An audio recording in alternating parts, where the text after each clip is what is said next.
跟我关在一起的全是死囚，到了秋天，统统得掉脑袋。大家都不想死，我也一样。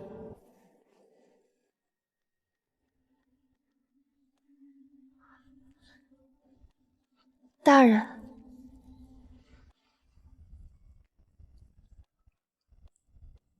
什么事？我快渴死了，能给口水喝吗？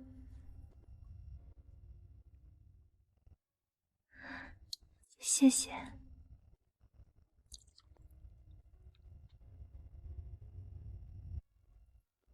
大人，我脚崴了，帮我看看好不好？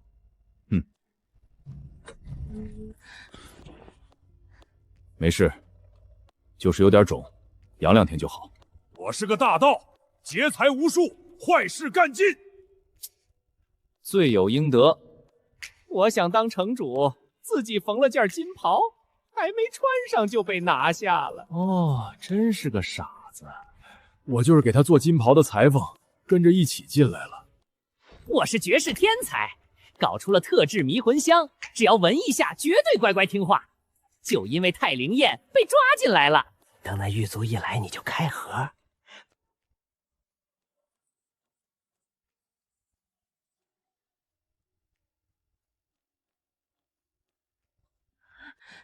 大人，我脚又崴了，帮我看看好不好？忍着。真的好疼，我实在受不了了。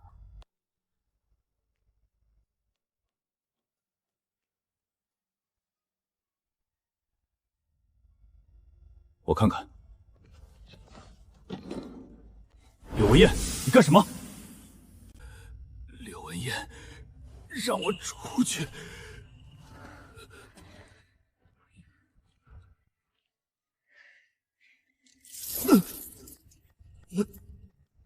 柳文燕，你和梦里一模一样。大人，承认吧，从你给我端水那回起，你就盯上我了。要不然，你怎么连我的名字都叫得一字不差？大人，别叫大人，我叫江青颂。还有，这可是你自找的，柳文燕，待会儿千万别哭，跟我交代交代，你到底犯了什么事被判死刑？大人不是看过案卷了吗？早就心知肚明，何必非得跑来问我？案卷上写的是一码事，从你嘴里吐出来的是另一码事，我就要听你亲口交代。江青颂，我杀人了，我心狠手辣，一口气宰了18个人，满手是血，这才被判了砍头。我记着案卷上白纸黑字写的，你分明杀了19个人。不管怎样，柳文燕，你好自为之。多谢大人，我还有事没办完，我绝不能死。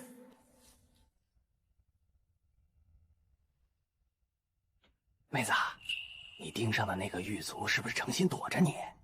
之前大半夜不都是他值班吗？爱躲不躲，我也拿他没办法。唉，真是个死木头。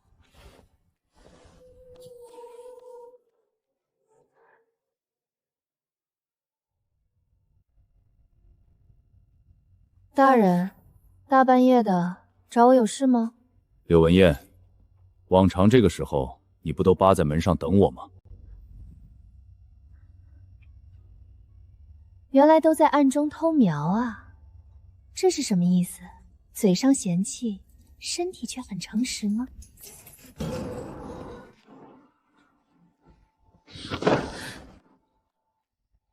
我警告过你，别叫我大人。那叫什么？就像那天晚上你哭着喊的一样。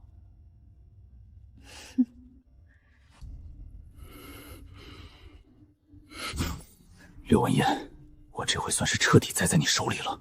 日子只剩不到10天，亲戚晚了7、8天都没来，8成是肚子里肿了。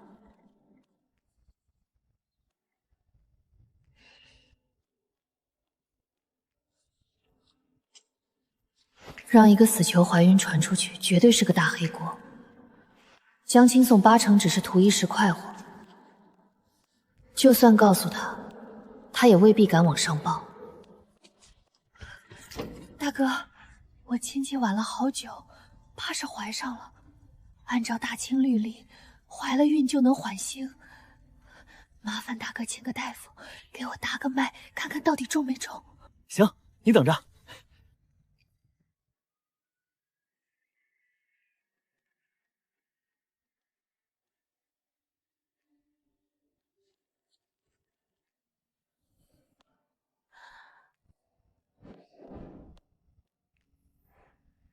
这丫头关进来多久了？2、3个月吧。这可奇了怪了，看这脉象，怀上也就刚满1个月。看来这娃就是跟江青颂头一回折腾那晚怀上的。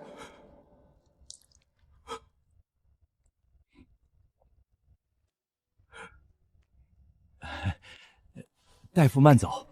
有了身孕的人都会被连夜转送京郊别院安置，京郊可比这幽闭之地管得松多了，到时候找机会脱身，简直易如反掌。柳姑娘，傻站着干嘛？还不赶紧上轿！哎呦，瞧我这脑子，怎么能让您穿着这破囚服上轿呢？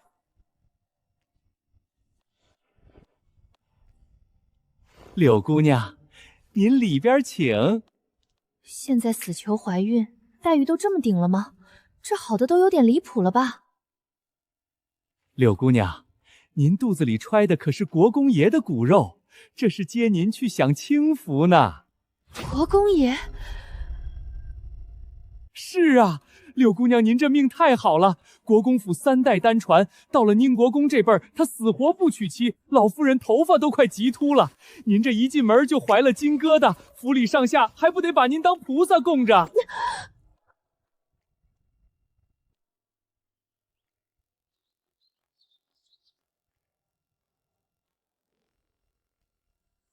长得倒是水灵，怪不得能把阿宋迷住。只可惜是个沾满人命的死囚。你本来该去京郊道产，但江家血脉绝对不能流落在外，这才把你接进门。你就在这儿踏实住着，等生下孩子，不管是男是女，我都会交给阿宋明媒正娶的夫人抚养。你上了黄泉路也能走得干脆。我这全是为了孩子好。有个死刑犯亲娘传出去，名声多难听，孩子这辈子都别想在京城抬起头。反正我一开始就是想借着怀孕出来，至于感情，根本没那回事。我老家在平州，拼死死活下来，就是为了回平州办件大事。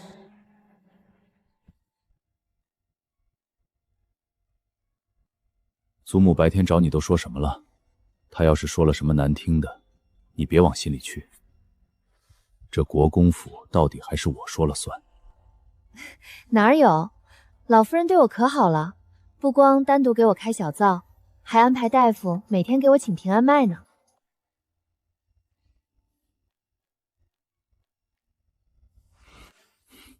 但我严重低估了江家对这肚子的盯防程度。想上街喝碗糖水，想出门挑首饰。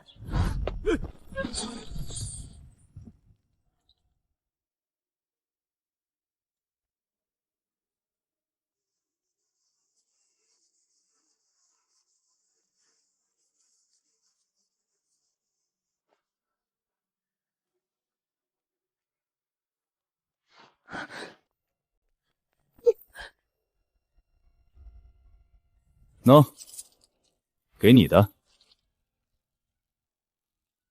摆这副苦瓜脸干嘛？乐傻了。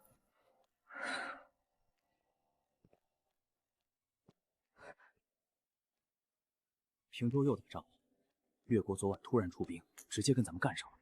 听说战况极惨，士兵死伤无数啊！不管想什么办法，我最近必须得赶回平州。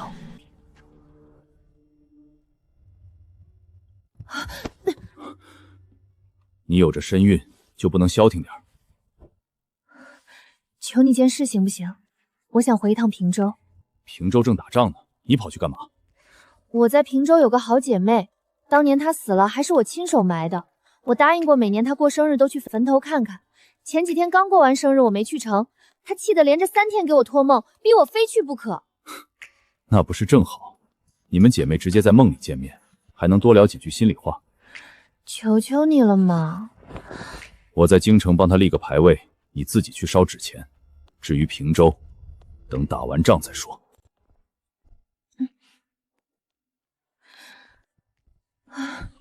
这都3天了，我的宝贝曾孙要是有个3长2短，可怎么办？身体倍儿棒，纯粹是心里有事才吃不下饭。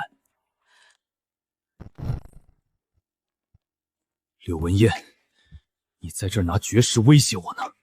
你给我记清楚，我这人向来吃软不吃硬。老娘明明先来软的后上硬的，软的对你根本不管用啊！爱吃不吃，饿肚子的是你，又不是我。看看你自己这手，都瘦成皮包骨了，还搁这绝食呢。少给我来这套，别费那闲工夫了。青松，我饿肚子，你都不心疼吗？青松，别夹着嗓子叫唤了，娇气的要命。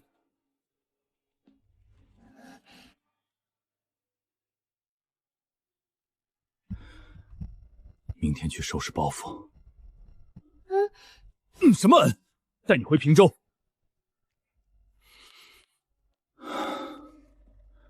柳文燕，我这辈子算是彻底栽你手里了。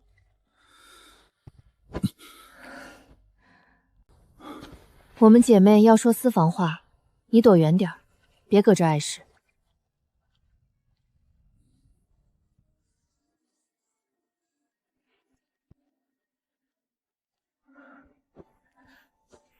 谢天谢地，拼死护住的宝贝还在。柳文燕，你干掉那10来个人，跟江南溪脱不了干系吧？哪儿有？我就是心狠手辣，看男人不爽，直接一把火全给点天灯了。留点口德吧。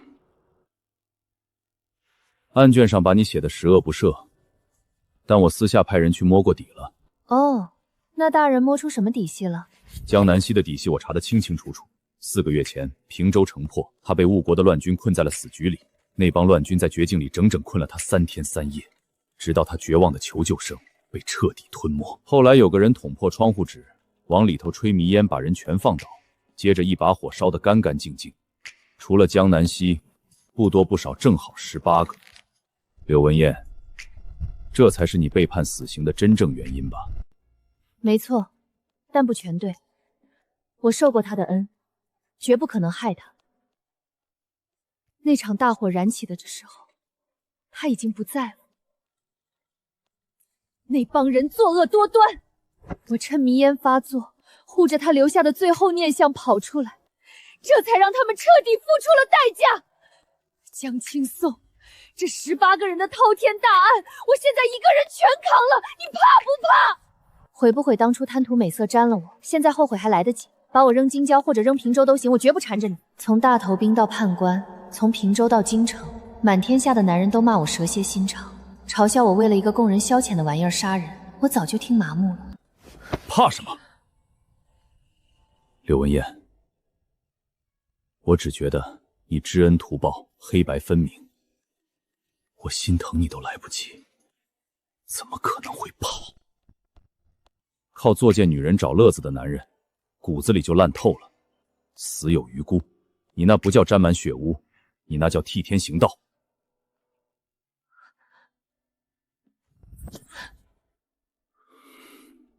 江青松，你根本不知道我底细。其实我烂透了。行啊，那我倒要见识见识，你这小毒妇到底能有多坏。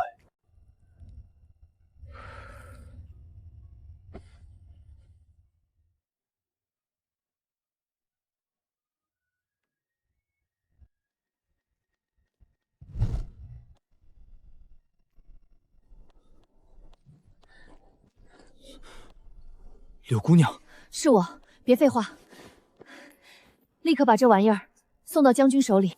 我早就警告过江青颂，姑奶奶烂透了。江南溪根本就没给我托过梦，上坟就是我演的一出苦肉计，全是在骗江青颂那个傻子。我千方百计跑回平州，就是为了来给敌军送人头，当内鬼的。柳文燕，好巧啊，大人。巧什么巧？找你半天了，还以为你出事了。平州现在这么乱，你到处瞎跑什么？点这么多，你肯定吃不完，都是给我买的吧？大清早偷跑出来，就为了给我口热乎饭？对呀，就是专门出来给大人买早餐的。大人神机妙算，一猜一个准儿。他倒是哄高兴了，我是彻底插翅难飞了。大人，你是不是特喜欢我？废话，要是不喜欢，谁闲着没事伺候你？大人千万别陷太深，我可是个死囚犯，现在只是靠着肚子保命，等卸了货，迟早要人头落地的。我活不过20岁的，如今马上19，就剩不到1年。大人趁早收心，免到时候哭都没地儿哭。少放屁，净说丧气话。柳文燕，你这人哪儿都好，就是可惜长了张嘴。给这干嘛？柳文燕，今天是你19岁生辰，祝你生辰快乐。这是送你的贺礼。大人给我这个干什么？去平州之前我就全备妥了，宁国公府的全部身家都在这儿了。我要告诉你，你不光能过19岁生辰，以后20岁、21岁，甚至100岁，我都陪你过。错的根本不是你，是那帮畜生。我要带你去见皇上，把真相捅上去。皇上一定会给你改判，只要免了死罪，照规矩就能花钱赎人。我就算砸锅卖铁搭上整个国公府，也保你这辈子平平安安活到老。这些全归你，什么门当户对，老子根本不在乎。从带你回府那天起，我就铁了心要娶你进门。柳文燕，我要把整个国公府交给你，陪你过完这辈子每一个生辰。他可是京城人人称颂的清流才俊，而我不过是阴沟里的老鼠。要是让他知道我转头就把平州的布防图卖给了越国，敌军拿了我送的图如入无人之境，彻底吞下平州不过是早晚的事。真不敢想这男人会发什么疯。成亲的事以后再说，赶紧干饭。行，聘礼我都备齐了，就是嫁衣还在赶工，确实还要点时间。多吃点，吃饱不想家。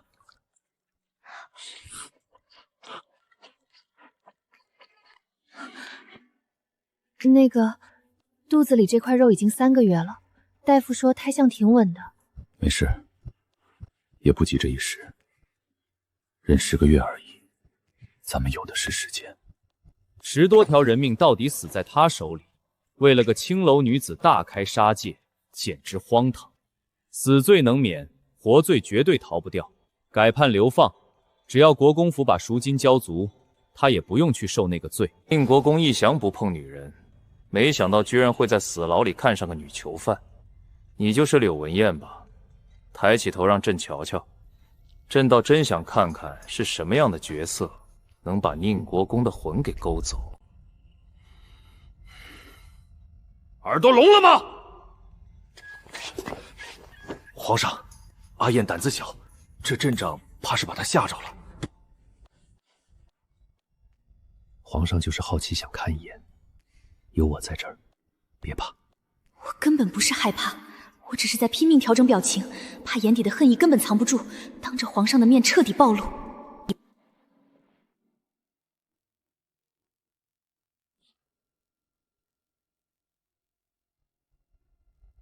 朕总算明白，宁国公为什么被你迷得神魂颠荡了。臣最近打算迎娶阿燕，劳烦皇上操心臣的婚事这么多年，现在总算是有着落了。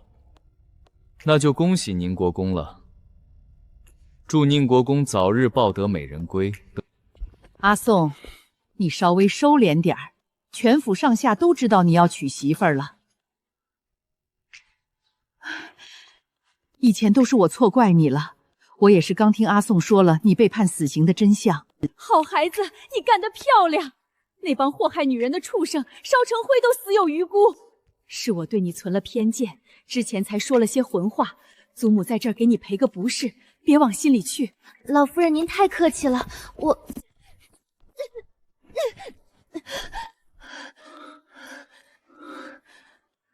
是我算漏了，就不该带你去面圣。这事根本不需要你露面，你长得太扎眼，容易被人盯上。今天皇上看你的眼神，简直让我极度不爽。刘文燕，我真恨不得把你藏起来，彻底锁在身边。可你不是阿猫阿狗，你是个大活人，我再怎么想霸占你，也得先顾着你的性子，等着小家伙卸货了再说。最近翻遍了黄历也没个好日子，离得最近的吉日也排到了2个月后。我肯定快马加鞭，最多半个月，绝对赶回来见你。乖乖在家等我回来。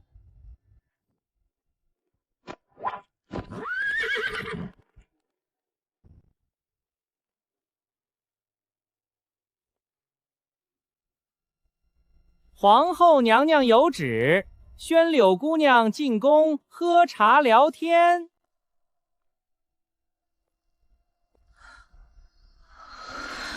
那根本不是皇后的地盘，是当今皇上宋时清的寝宫。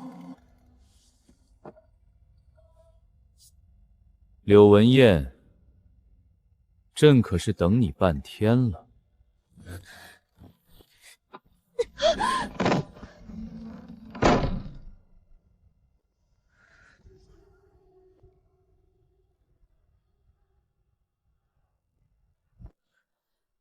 民女马上就要和宁国公拜堂成亲了。朕一清二楚。我肚子里还怀着宁国公的骨肉。朕全知道，但那又怎样？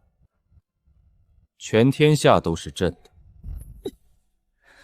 至于那个野种，一碗红花灌下去就打干净了，算得了什么大事？用不着管江青颂怎么想，以后你俩算是彻底断了。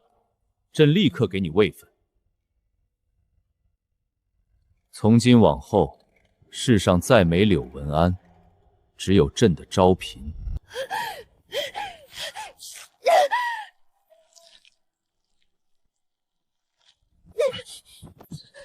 倒是个脾气倔的小野猫，不过没关系，朕有的是时间慢慢调教。奉天承运，江南小官之女崔少册封为昭嫔，入住关雎宫。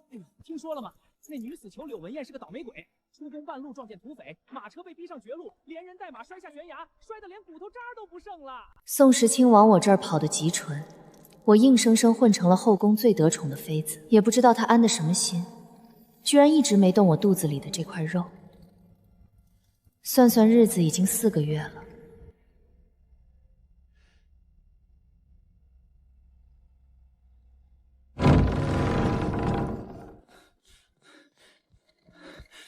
娘娘，皇上请您去趟养心宫。什么事？宁国公今天刚回京，疯了一样杀进宫里，死咬着皇上抢了他老婆，逼皇上赶紧把人交出来。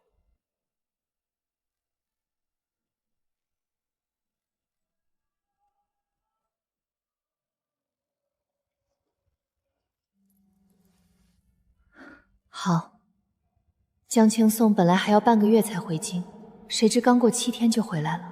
我太想他了，我做梦都想见他一面。要是搁在以前，我肯定早就扑上去帮他揉开眉头，问他遇上什么烦心事了。可现在，我只能像个木头一样，冷冷地看着他。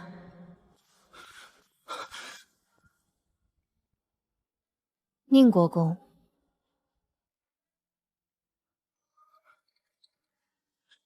柳文燕，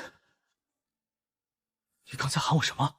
宁国公认错人了，我根本不是什么柳文燕，我是当今皇上的昭嫔崔少。柳文燕，少在这给我演戏！你就是邵成辉，我也认得出来。赶紧跟我回家！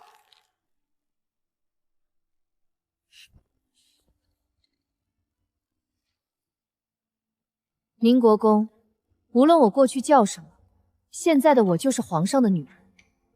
你是个聪明人，别再往我身上搭时间了。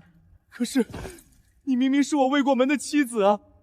喜服都赶制好了，请帖早就发出去了，我带你回家好不好？我心里有10000个声音挨在喊，想跟他走，可是我半步都不能动。不好，宁国公，我早就提醒过你，我骨子里烂透了。如今好不容易攀上高枝当了娘娘，我失去理智了才跟你回去。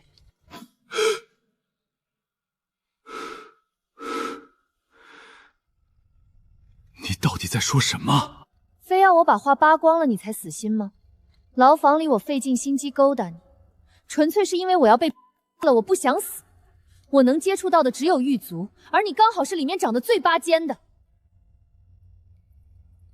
所以，从头到尾都只是利用，根本没有半点真心，是吗？其实，没有真心也无所谓，只要我爱你就够了。可是宁国公，你现在连一点被利用的价值都没了。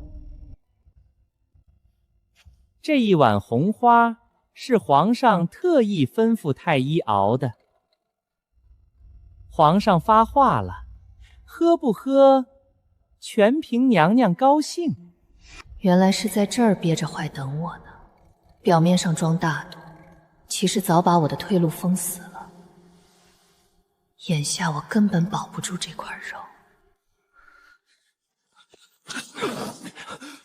柳文燕，算我求你，别喝好不好？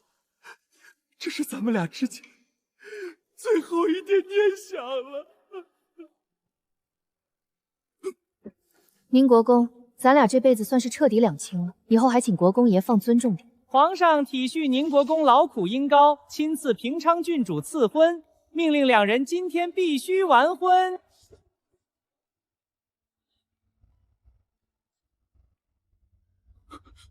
皇上说了，平昌郡主地位尊贵，贤良淑德，跟宁国公简直是天造地设的一对。那就提前祝宁能国公和郡主百年好合，早生贵子。臣叩谢昭嫔娘娘恩典。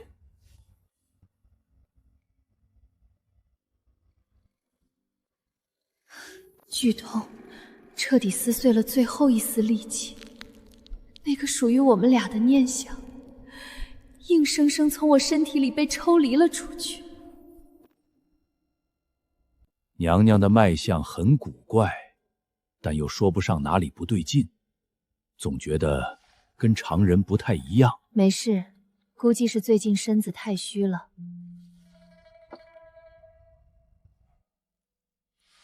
宋时清防备心极重，估计是这昏君干了太多缺德事，被人暗杀怕了。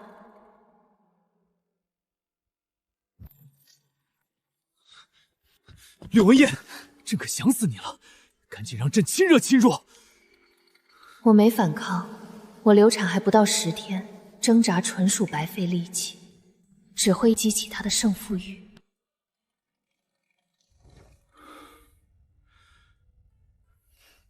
皇上，这是遇上什么烦心事了？平州那边接连打败仗，朕好不容易从越国抢来的地盘，估计保不住了。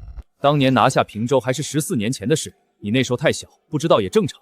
朕刚登基那会儿，最宠爱的李氏跟你长得有3分像，朕爱惨了他。但他脾气火爆，动不动就偷溜出宫。有回他跑了，朕把全国翻遍了，熬了1年，终于有人在越国平州瞧见他了。然后呢？他被拐子卖到了边境，被个平州牧民买回去当了小老婆。手下把他接回来时，一个水灵姑娘居然变成了满手老茧、脸被风沙吹得粗糙不堪的村妇。朕看了简直右口全无。朕当时恨毒了那个牧民，直接下令发兵平州，苦战大半年，平州终于落到朕的手里。当时平州全是越国人，为了替李氏出气，朕直接下令屠了半座城，男人一个不留，连刚出生的男婴都给宰了。那女人呢？魏国将士打仗辛苦，平州女人自然就赏给他们找乐子。年纪小的全扔进青楼接客。哼哼，李氏回宫没多久就咽气了，死时还不到20。朕心里不好受，直接让人给平州所有的越国女人全灌了绝育药。跟你说这些是知道你老家在平州，朕查过你的底，你爸妈都是咱们魏国人，平州打下来后才搬过去的。只要明白朕当年有多威风就行。柳文燕，你这水灵模样，真不像是平州那破地方出来的，跟李氏年轻那会儿，简直一个模子刻出来的。我半天没吭声，我此刻真恨不得一口咬断这根喉管。我在宋时清身边足足熬了3个月，偶尔在人堆里，我也能撞见江青颂。听说他跟平昌郡主的婚期就定在今年夏至。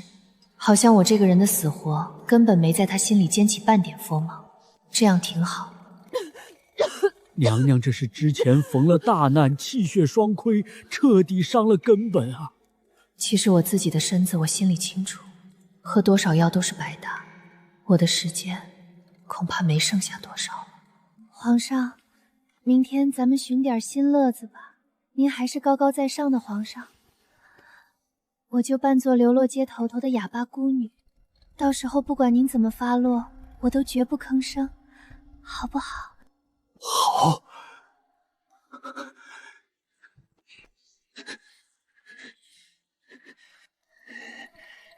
要不是今日政务繁杂，实在乏了，朕现在就绝不饶你。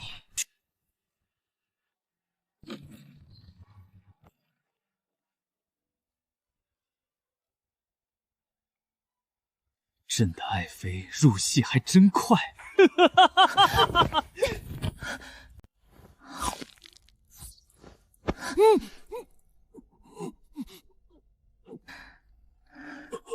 皇上，您慢些，别心急呀。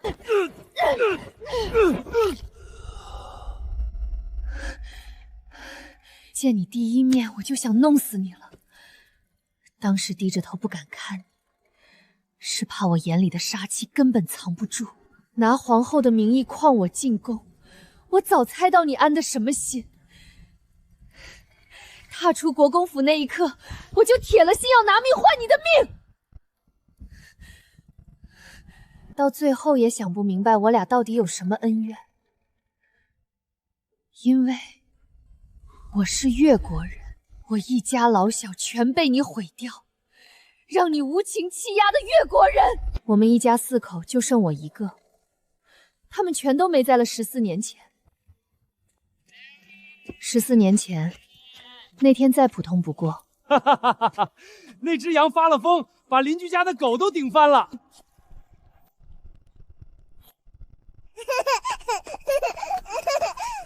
姐。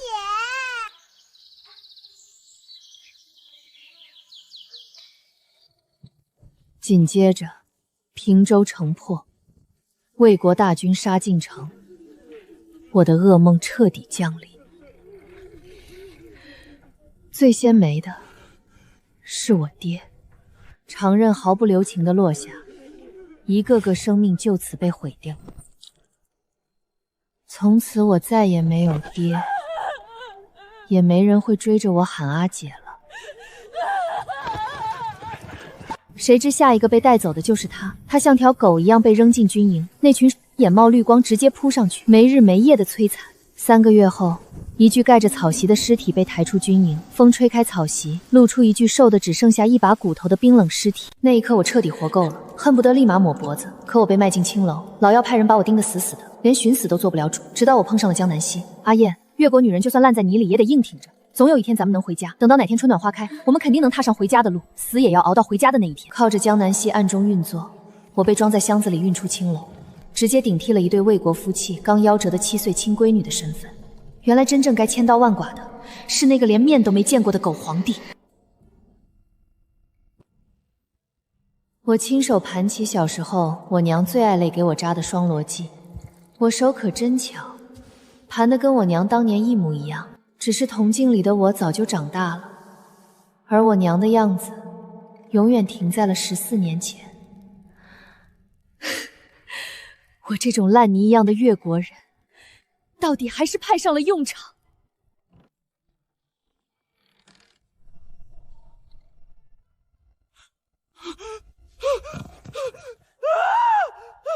皇上驾崩了！我跟这破牢房还真是有缘。我心里庆幸的要命，多亏早早跟江青颂断得一干二净，弑君这种死罪绝对牵连不到他头上。只是遗憾，临死前没能再看他一眼。宁国公，别来无恙啊！江青颂，你疯了吗？我可是杀头的重犯，这回可是要诛九族的，你知不知道？没疯，反接死刑犯这种勾当，我也不是头一回干了。江青颂，我早就说过我烂透了，我从头到尾都在骗你，我根本不是魏国人，我是越国人。江南希生前偷看了平州布防图，特意偷画了一份，拼死嘱咐我送到越国将军手里。可惜我第2天就被抓了，只能用油布包死埋进他的坟里。被判死期后，我就盘算着保命找机会溜回去，后来连哄带骗让你带我走，也是为了把那张要命的图送出去。皇家又不是吃素的，整整5天，早就把你祖宗18代都扒干净了。上轿吧。命都没了还上轿子？哼，昭嫔娘娘，您怕是误会了，就凭你干的这些破事儿，千刀万剐都不够。念在往日睡过的情分上，臣今天就是来送您最后一程的。原来是来当催命鬼的，我终于认命摊进轿子。我的死法是什么？车裂还是凌迟？能不能给个痛快，直接砍头行不行？还有什么遗愿没？有，如果哪瓶平州真被越国收复了，记得烧纸告诉我。要是可能，给我攒点骨灰，随便扬在平州的土里就行。还有吗？没了。柳文燕，遗愿里就不能有我吗？行啊，那就祝宁国公大人步步高升，妻妾成群，儿孙满堂。平州的事儿用不着烧纸告诉你了。今天半夜刚传回来的军情，越国彻底拿回了平州。当年平州城破那天，满城都是死人，多少人熬到死都盼着越国打回来。如今这帮人变成白骨了，愿望总算成真了。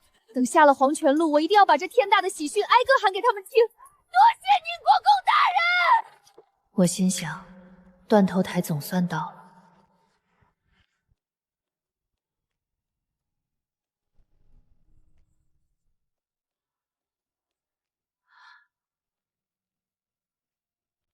昭嫔娘娘已经暴毙了，但柳文燕还活着。阿燕，欢迎回家。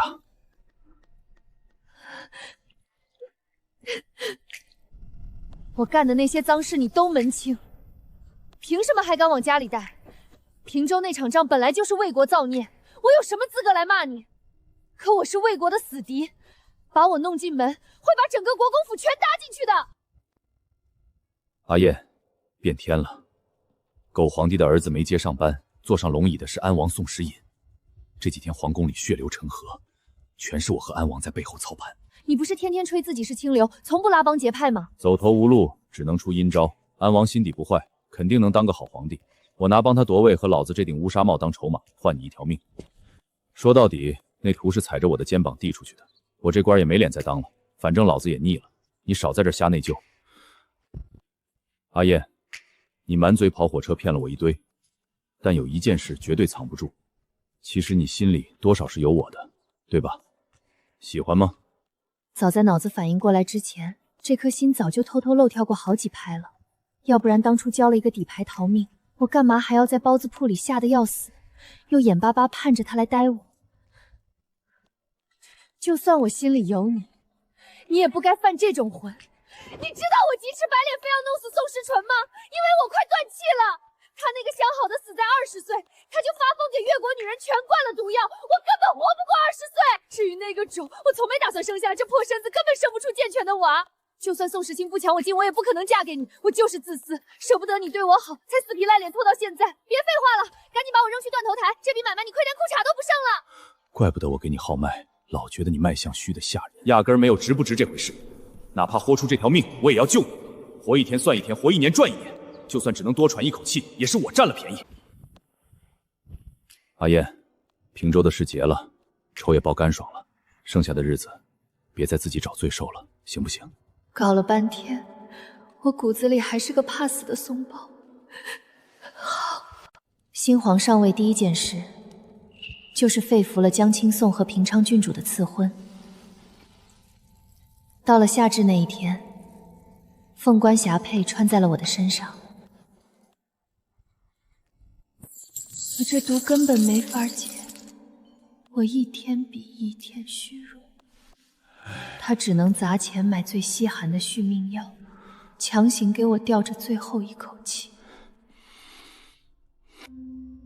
求神佛保佑我孙媳妇，保佑她早日康健，成全了他们这对苦命鸳鸯。估计是老天爷真听见了，我居然奇迹般熬到了20岁生日。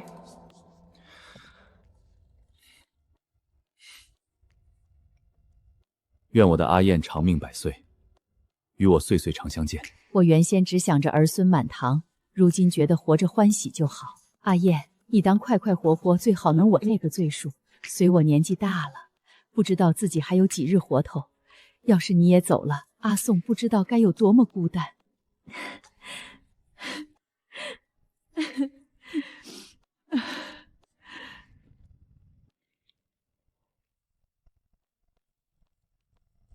离开没几年，平州终于又变回了我小时候记忆里的那个老家。只是这满城的人到底还是死得七七八八，显得空空荡荡。只要再熬上20-30年，平州迟早会重新热闹起来的。这个小巷是我小时候常去的，以前里面有只大狸花猫。我趁爹午睡的时候，在他脸上画王八，他醒来后抄起扫帚，在这条街揍了我一顿。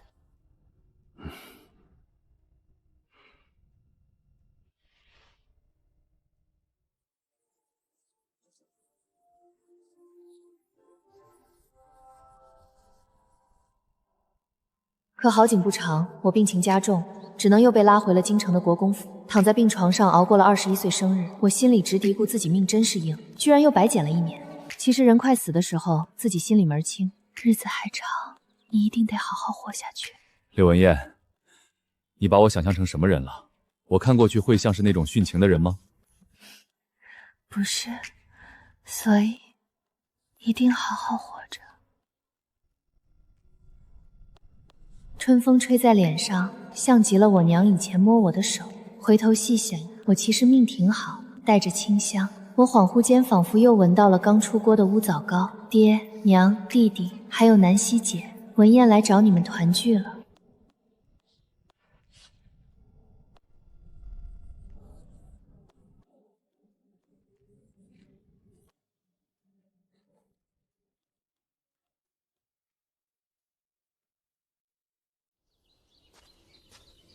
江青颂按照我的遗愿，一路护送宋灵柩回了平州下葬。棺材打得极大，旁边刚好空出了一个人的位子。老夫人这几年身子也快熬干了，熬了2年，她世上最后的一个亲人也咽了气。她到底还是成了这个世上彻头彻尾的孤家寡人。她遣散了下人，孤身一人去了越国。她就想靠这2条腿，替我好好看看我惦记了一辈子的老家。这一走，整整在外面飘了5年。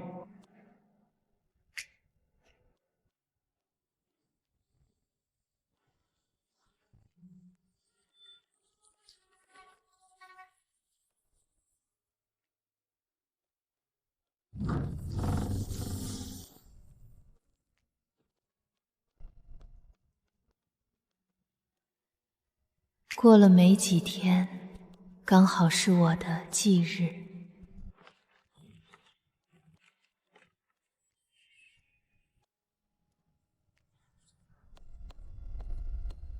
压根儿没觉得多疼，反而全是解脱。那时候我还是风光无限的大理寺卿，日子过得太顺，反倒觉得无聊透顶。脑子一抽，突然想看看死楼里的犯人，大半夜都在干嘛。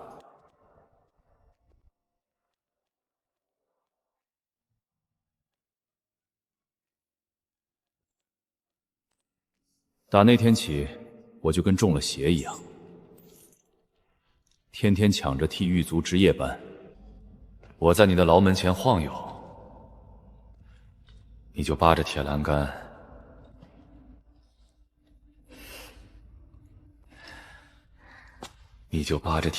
偷偷看我。大人，我渴得厉害，能给口水喝吗？其实我心里早就翻江倒海了。下去见了你，该说点啥呢？得告诉你，平州现在彻底太平了，你的老家挺好的。得告诉你，我快想疯你了。可你这丫头太抠门，连个梦都舍不得脱。还得告诉你，我这辈子算是彻底栽在你手里了，但绝对心甘情愿。真好，我的文案终于来接我了。